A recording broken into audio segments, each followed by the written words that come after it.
Back in January, I was completely lost. I didn't know what to do with my training or my content. But somehow, 7 months later, I ended up here. Empty wallet, sore legs, training for an Ironman 70.3. How did this all happen? Chapter 1.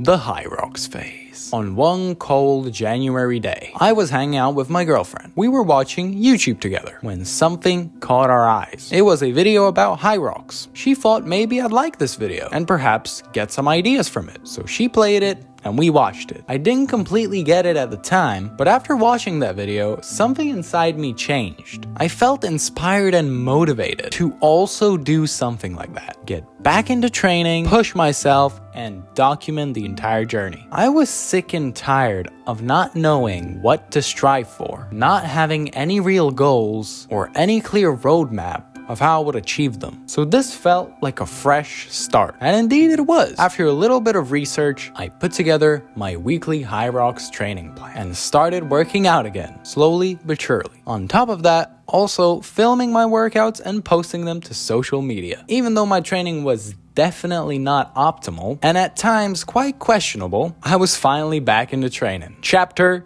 2. The Cardio Revolution. After nearly 2 months of locking in with content creation and training, spring came, and with that, the urge to pick up something I painfully sucked at and hated. What is it, you may be asking? Running. Throughout my entire life, I was never a good runner, or just a person with good endurance. I couldn't finish the school mile. I felt like dying after just running 3 laps on a 250-meter track. I was not cut out for this. But something kept telling me to try, even if I sucked. And I did. In early March, I went on my first ever real solo run. Sure, it was only 2.2 kilometers, but it was a start. I did feel quite gassed during and after the run, so I knew I needed to bump up my cardio training to get better at it. I had the genius idea of taking out my dad's old bike, and I thought, hey, maybe cycling will help. Oh boy, was I in for a ride.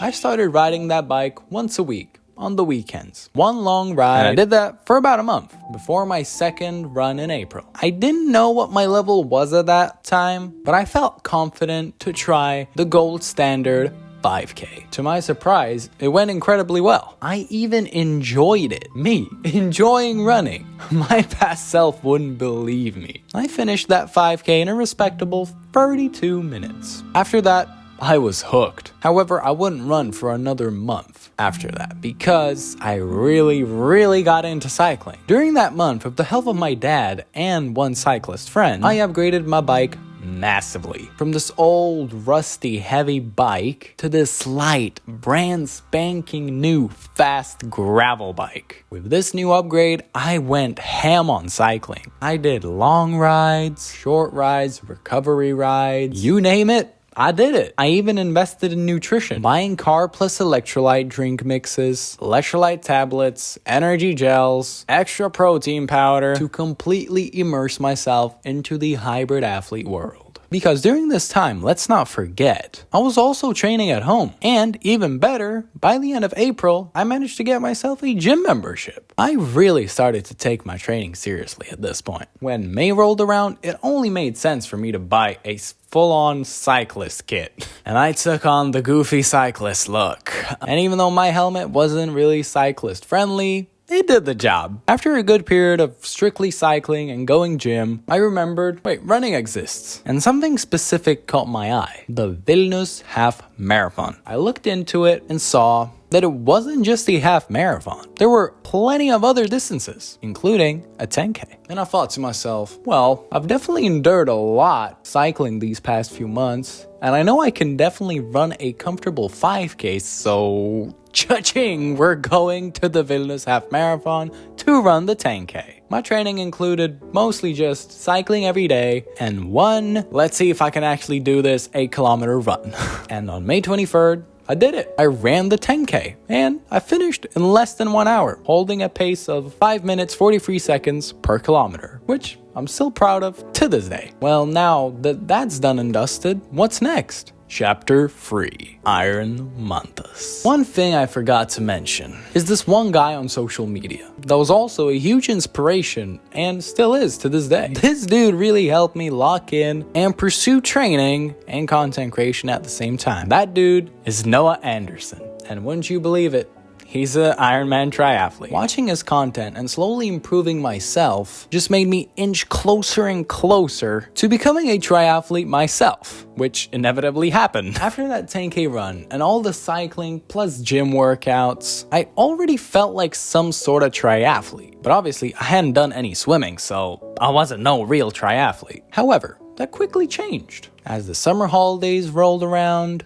and access to pools, the sea, rivers/ponds suddenly appeared. It was in June when I made the decision to train for an Ironman 70.3 next year. I went completely broke on getting my nutrition, tech, bike, etc., and I went all into triathlon. It doesn't matter where I am, if I am, I'm running, I'm cycling, I'm swimming, I'm going gym. No excuses. And I started slowly racking up these weekly totals, improving my technique, my endurance, my ability to fuel properly, and now I can say I've definitely gone a long way this year. From not knowing what to do with my life, not training, having the worst upload schedule ever, to becoming a content creator triathlete gym bro that has goals and a roadmap to achieve them. All because of a video my lovely, beautiful girlfriend showed to me. If it wasn't for her, none of this would have happened. And you wouldn't be watching this video right now. So a massive thanks to my poopsik for supporting me along the way and staying by my side even when the going got tough. I love you so much.